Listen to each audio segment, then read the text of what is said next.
የኢትዮጵያ የደረጃዎች ኢንስቲትዩት የምርቶችን የደረጃ ምልክት ትክክለኛነት ማረጋገጥ የሚያስችል የሞባይል መተግበሪያ ስራ አስጀምሯል።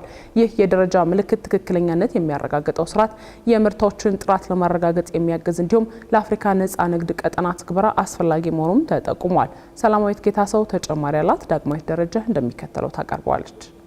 የኢትዮጵያ የደረጃዎች ኢንስቲትዩት የሚሰጣቸውን አገልግሎቶች በቴክኖሎጂ የታገዘና ተደራሽ ለማድረግ የተለያዩ የዲጂታላይዜሽንና ኢኖቬሽን ስራዎችን በትላንትናው ዕለት አስጀምሯል። በዕለቱ የምርቶችን የደረጃ ምልክት ትክክለኛነት ማረጋገጫ የሞባይል መተግበሪያና ደንበኞች ባሉበት ሆነው ደረጃ መግዛት የሚችሉበትን የኦንላይን ሽያጭ ማስጀመሪያ መርሃ ግብር ነው የተካሄደው። ይህ ስነ ስርዓት ተገልጋዮች በአካል መገኘት ሳያስፈልጋቸው አገልግሎቱን ለመጠቀም የሚያስችል የቴክኖሎጂ አማራጭ መሆኑ በመርሃ ግብሩ ላይ ተገልጿል። በተጨማሪም ኢንስቲትዩቱ ሸማቹ ስለሚገዛው ምርት ጥራት እንዲያውቅና እምነቱን ለማሳደግ የሚደረግ የቴክኖሎጂ አማራጭ አዘጋጅቶ በይፋ ለማስጀመር ዝግጅቱን ማጠናቀቁን ገልጿል። የተዘጋጁ ደረጃዎችን በተግባር ወደ መሬት ለማውረድ ከሚያግዙ መንገዶች መካከል በቴክኖሎጂ የተደገፈ የደረጃ ተደራሽነት አንዱ ነው።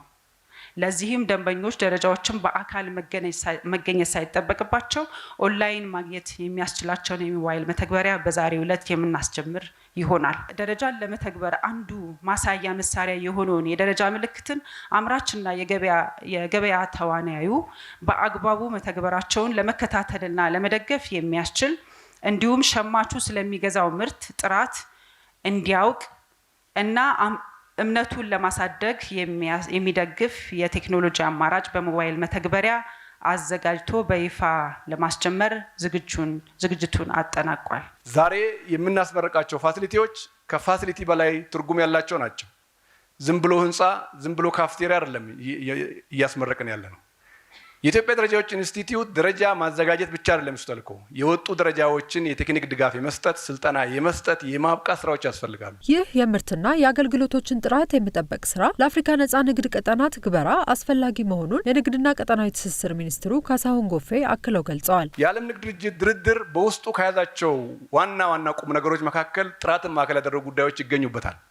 ስታንዳርድ ሃርሞናይዝ ማድረግ፣ አሰራር ስርዓትን ከዓለም ንግድ ጋራ የማስማማት ስራዎች አሉበት። ኢትዮጵያ ተዘግታ ቆይታለች። አሁን ልትከፈት ነው ከተባለ አንዱና መሰረታዊ ጉዳይ የአፍሪካ ነጻ ንግድ ቀጠና ትግበራን በተመለከተ ነው።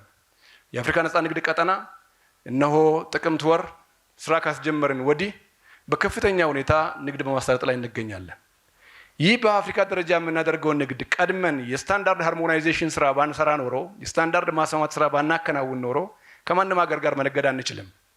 አንድ ስራ የአንድ ጉዳይ ብቻ ውጤት አይደለም። ስታንዳርድ የራሱ አስተዋጽኦ አለው። ምርት ማምረት የራሱ አስተዋጽኦ አለው። ጥራት ማስጠበቅና መፈተሽ ሌላ አስተዋጽኦ አለው። ሁሉንም ቅድም ባልኩት ሁለተኛው እሴታችን አቀናይተን በመስራታችን የተገኘ ውጤት ነው። የንግድና ቀጠናዊ ትስስር ሚኒስትር ዴኤታ እንዳለ መኮንን በበኩላቸው እንደ ሀገር ምርቶችን ወደ ውጭ በመላክ ገቢን ለማሳደግ ጥራትን ማረጋገጥ አስፈላጊ መሆኑን አንስተዋል። እንደምታውቁት የኛ ሀገር የትሬድ ባላንስ የኢምፖርትና ኤክስፖርቱ የተዛባ ነው። ብዙ ምርት አምርተን የግብርና ምርቶቻችንም ሃይሊ ቫሊዩ አድርገን ኤክስፖርት እንድናደርግ ይጠበቃል ማለት። ስለዚህ እዚህ ጥራት መንደር ውስጥ የምናያቸው ተቋማት ዛሬም እያየን ያለነው የኢትዮጵያ የደረጃዎች ኢንስቲትዩት መጠንከር ለማምረቻ ተቋማት ለኛ ኤክስፖርተሮች እጅግ በጣም ትልቅ አቅም የሚፈጥር ሆኖ እየተደራጁ እየሰሩ ያሉ መሆኑን ትልቅ ማሳያ ነው ማለት ነው የዛሬው መድረክ። በተጨማሪም ኢንስቲትዩቱ የጥራት አዳራሽ፣ የደረጃዎች ሬስቶራንት፣ የአብሮነት ካፍቴሪያ፣ የልህቀት ካፌና ቋሚ ኤግዚቢሽን አስመርቆ ወደ ስራ ያስገባ ሲሆን የኢትዮጵያና የአፍሪካ የደረጃ ተቋም ምልክቶች ተጠቃሚ የሚሆኑ ድርጅቶችን እውቅና እንዲያገኙ አድርጓል።